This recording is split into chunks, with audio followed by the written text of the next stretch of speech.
Kali ini, aku akan menceritakan sebuah kisah. Kisah yang mungkin agak sulit diterima akal. Namanya adalah Lina. Dia adalah seorang mahasiswi jurusan psikologi di sebuah universitas di kota besar. Dia mengatakan padaku, dia suka belajar tentang perilaku manusia, terutama tentang hal-hal yang berkaitan dengan ketakutan dan trauma. Suatu hari, dia mendapat tugas dari dosennya untuk melakukan penelitian tentang dampak psikologi fenomena misteri. Dosennya ingin dia mengumpulkan data dan bukti, baik dari sumber-sumber ilmiah maupun dari pengalaman-pengalaman pribadi.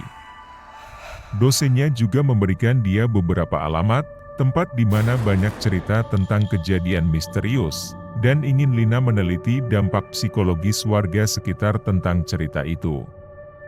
Dosennya melarang Lina untuk mengunjungi tempat-tempat itu jika sendiri.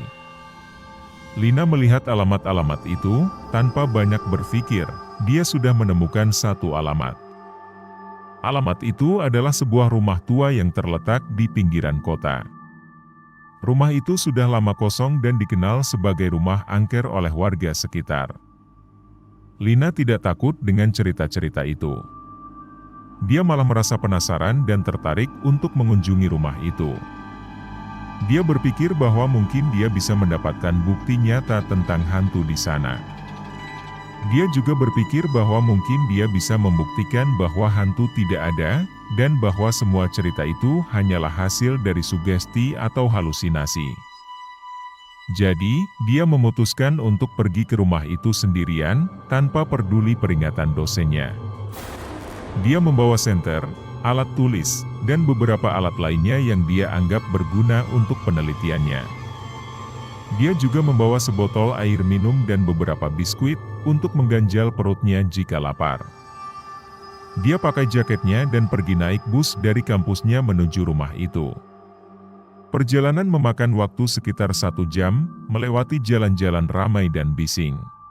Pikiran Lina melayang tentang persiapan wawancara yang akan dilakukannya pada warga.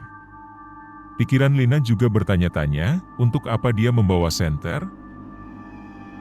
Akhirnya dia tiba di rumah itu sekitar jam 8 malam.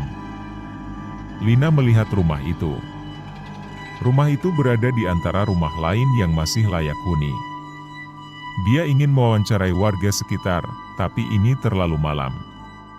Entah apa yang mempengaruhi pikiran Lina, Lina ingin sekali masuk ke dalam rumah itu.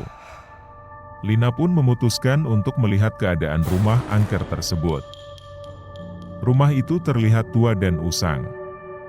Catnya mengelupas, jendelanya pecah. Pintunya berkarat. Rumput-rumput liar tumbuh di halaman depannya, menutupi pagar besi yang melingkarinya. Tidak ada tanda-tanda kehidupan di sana. Lina merasa sedikit gugup ketika melihat rumah itu. Tapi dia tidak mau mundur dari rencananya. Dia mengambil napas dalam-dalam, lalu mendekati pagar besi itu. Dia mencari cara untuk masuk ke dalam. Dia melihat pintu depan rumah itu, yang terbuka sedikit. Dia berjalan menuju pintu depan rumah itu, lalu mendorongnya perlahan-lahan. Pintu itu terbuka dengan suara berderit yang menyeramkan. Lina merinding mendengarnya, tapi dia tetap masuk ke dalam rumah itu. Di dalam rumah sangat gelap. Tidak ada cahaya matahari yang masuk ke sana. Lina harus membiasakan matanya sebentar untuk melihat sekitar. Bau kecut dan busuk menyengat hidungnya. Debu dan sarang laba-laba berserakan di mana-mana. Lina teringat dengan senternya, dia pun menyalakan senternya, lalu menyinari sekelilingnya. Dia melihat ruang tamu yang luas dan kosong. Tidak ada perabotan atau hiasan apapun di sana. Hanya ada lantai kayu yang retak-retak dan dinding bata yang bolong-bolong. Dia berjalan melewati ruang tamu itu, berjalan perlahan menuju ruang-ruang lainnya. Dia melihat dapur, kamar tidur, kamar mandi, dan ruang bawah tanah. Semuanya sama-sama kosong dan kotor. Tidak ada tanda-tanda bahwa rumah itu pernah dihuni oleh manusia. Lina merasa kecewa dengan apa yang dia lihat. Dia tidak menemukan apa-apa yang menarik atau menyeramkan di rumah itu.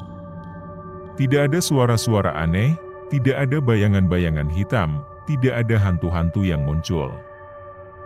Dia berpikir bahwa mungkin dosennya salah memberikan alamat. Atau mungkin cerita-cerita tentang rumah itu hanyalah omong kosong belaka.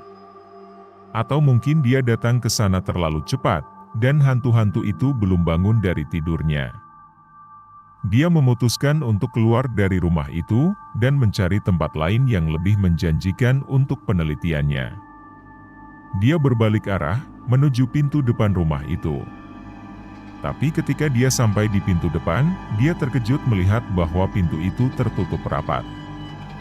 Padahal dia yakin bahwa dia tidak menutupnya ketika masuk ke dalam rumah itu. Dia mencoba membuka pintu itu, tapi pintu itu tidak bergeming sedikit pun. Sepertinya pintu itu terkunci dari luar. Lina merasa panik. Dia berteriak meminta tolong, tapi tidak ada yang menjawab. Dia menendang-nendang pintu itu dengan sekuat tenaga, tapi pintu itu tetap tidak bergerak.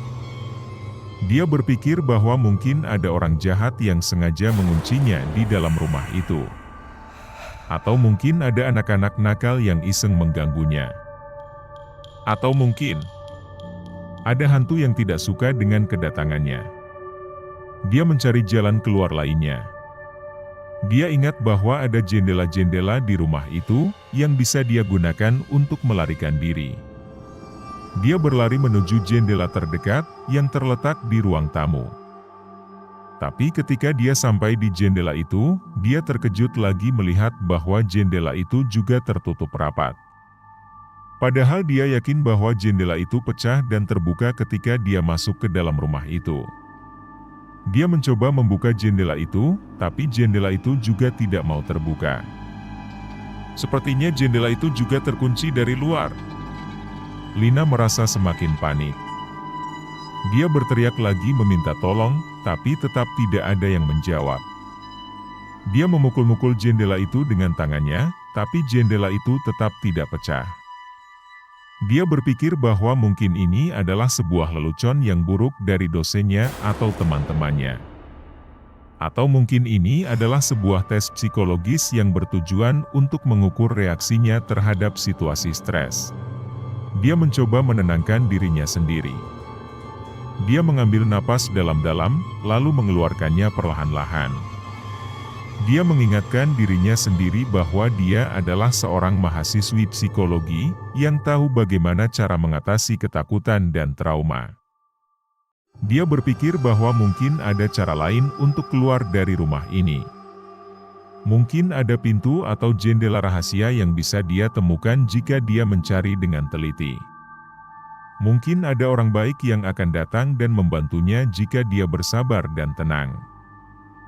Dia memutuskan untuk mencoba lagi mencari jalan keluar dari rumah ini. Dia berjalan melewati ruang tamu lagi, menuju ruang-ruang lainnya. Dia menyinari setiap sudut dan celah dengan senternya, mencari sesuatu yang bisa membantunya. Tapi ketika dia sedang berjalan di koridor antara ruang tamu dan dapur, dia mendengar sesuatu yang membuat bulu kuduknya merinding. Suara tangisan. Ada suara tangisan seorang wanita. Suara tangisan seorang wanita yang sedih dan kesakitan. Lina berhenti berjalan ketika dia mendengar suara tangisan itu. Dia merasa ngeri dan bingung. Dia tidak tahu dari mana suara itu berasal, atau siapa yang menangis. Dia mengarahkan senternya ke sekelilingnya, mencari sumber suara itu. Tapi dia tidak melihat siapa-siapa. Hanya ada koridor gelap dan sepi, tanpa ada tanda-tanda kehidupan. Dia berpikir bahwa mungkin suara itu adalah rekaman yang diputar oleh orang iseng yang menguncinya di dalam rumah itu. Atau mungkin suara itu adalah halusinasi yang disebabkan oleh stres atau kelelahan. Dia mencoba mengabaikan suara itu, dan melanjutkan pencariannya. Dia berjalan menuju dapur, berharap ada pintu belakang atau jendela dapur yang bisa dia gunakan untuk keluar. Tapi ketika dia sampai di dapur, dia mendengar suara lain yang membuatnya kaget. Kali ini suara jeritan seorang pria. Dia mendengar suara jeritan seorang pria yang ketakutan dan kesakitan. Suara jeritan seorang pria yang seolah-olah sedang disiksa atau dibunuh. Lina merasa lebih ngeri dan bingung. Dia tidak tahu dari mana suara itu berasal, atau siapa yang berteriak. Dia mengarahkan senternya ke sekelilingnya, mencari sumber suara itu. Tapi dia tidak melihat siapa-siapa. Hanya ada dapur gelap dan kotor, tanpa ada peralatan atau makanan apapun. Dia berpikir bahwa mungkin suara itu juga adalah rekaman atau halusinasi. Dia mencoba mengabaikan suara itu, dan melanjutkan pencariannya. Dia mencari pintu belakang atau jendela dapur, tapi dia tidak menemukannya. Sepertinya dapur ini tidak memiliki pintu atau jendela lain selain pintu yang menghubungkannya dengan koridor. Lina merasa frustasi dan putus asa. Dia tidak tahu harus berbuat apa lagi. Dia merasa seperti tikus yang terperangkap di dalam labirin tanpa jalan keluar. Dia memutuskan untuk kembali ke ruang tamu dan mencoba membuka pintu depan lagi. Mungkin saja pintu itu sudah terbuka sekarang. Atau mungkin ada orang baik yang akan membukanya untuknya. Tapi ketika dia berjalan melewati koridor lagi, dia mendengar suara lain yang membuatnya terkejut. Suara ketukan. Dia mendengar suara ketukan keras. Suara ketukan keras yang berasal dari ruang bawah tanah. Lina merasa penasaran dan takut.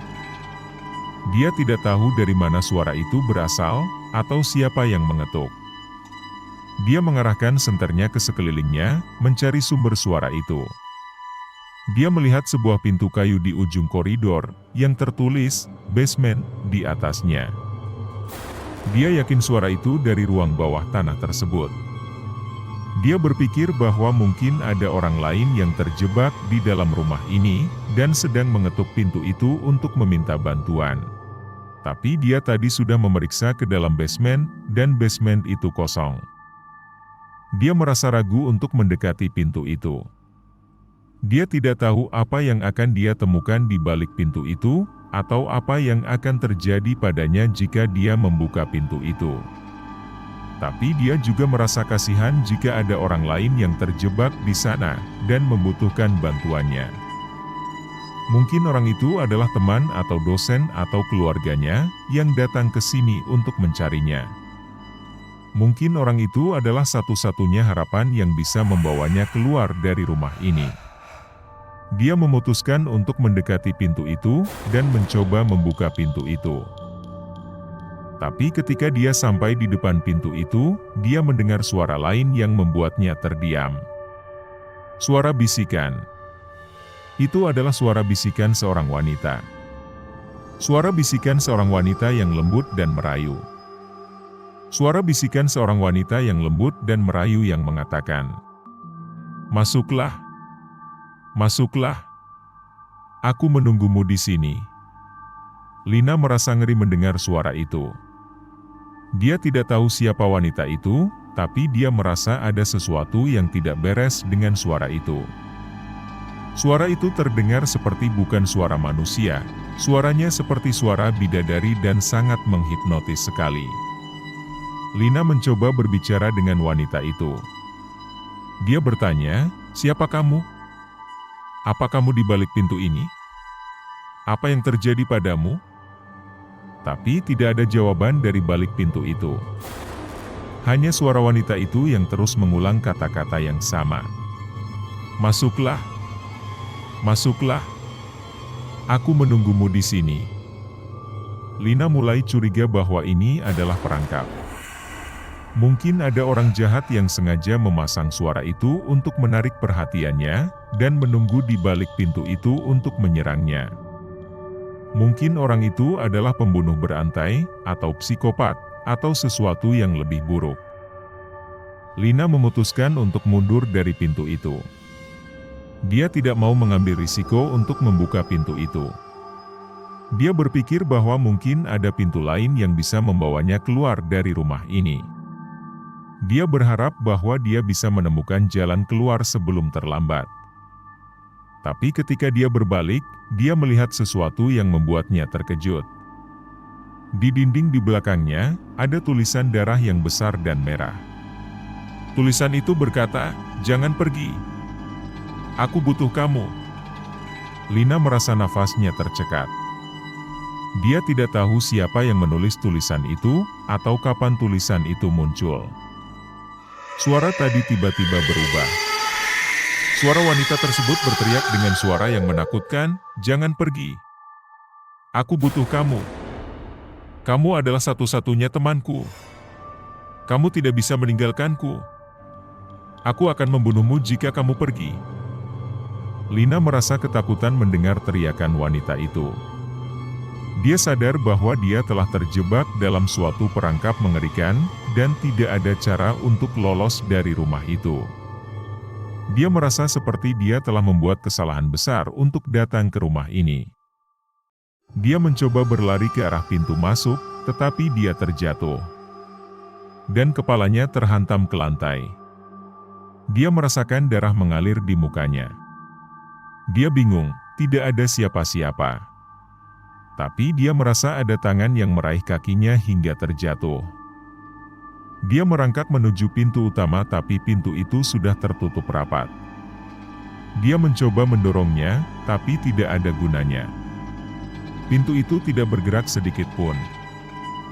Dia merasa seperti tidak ada harapan lagi untuk dirinya. Dia menangis dan berteriak minta tolong, tapi tidak ada yang mendengarnya. Dia hanya bisa mendengar suara-suara itu yang terus semakin keras. Dia merasa seperti dia akan mati di sini, atau menjadi gila karena ketakutan. Lina hanya bisa tertunduk lesu, dia tidak berani membuka matanya. Dia hanya duduk menyembunyikan wajahnya dengan tangan dan menangis, sementara suara-suara tadi semakin keras dia dengar dan entah kenapa semakin jelas.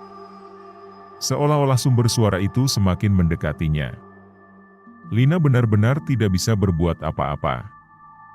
Dia berharap bisa pingsan, tapi dia tetap tersadar. Entah berapa lama sudah dia berada di dekat pintu. Tiba-tiba, dia mendengar suara bising dari luar rumah itu. Dia mendengar suara sirene, klakson, dan teriakan. Dia bingung apa yang terjadi di luar sana. Dia mendekati jendela, dan melihat pemandangan yang mengejutkannya. Dia melihat banyak mobil polisi, ambulans, dan pemadam kebakaran yang berhenti di depan rumah itu. Dia melihat banyak orang yang berlari-lari, dan beberapa yang terbaring di tanah dengan darah. Dia menyadari bahwa ada kecelakaan besar yang terjadi di jalan raya di dekat rumah itu. Mungkin ada truk yang meledak, atau bus yang menabrak mobil lain, atau sesuatu yang lebih mengerikan. Dia tidak tahu bagaimana kecelakaan itu bisa terjadi, tapi dia merasa ini adalah kesempatan emas untuk lolos dari rumah itu. Dia berteriak sekuat-kuatnya, "Tolong! Tolong! Ada orang di sini! Tolongin aku keluar dari sini!" Dia berharap ada orang yang mendengar teriakannya, dan datang untuk menyelamatkannya. Dia berharap ada orang yang bisa membuka pintu masuk, dan membawanya keluar dari rumah itu. Tapi mereka seperti tidak mendengarnya. Lina baru sadar dia sudah membuka matanya. Sejenak dia tertegun, dia tahu dia tidak boleh memutar kepalanya. Tapi entah kenapa tubuhnya tidak mengikuti. Perlahan-lahan dia memutar kepalanya melihat ke dalam isi rumah tersebut. Jantung Lina serasa berhenti berdetak, dia melihat 3 sosok misterius tidak jauh di depannya. Dia tidak bisa melihat jelas muka mereka, tapi satu yang pasti, mereka bukan manusia.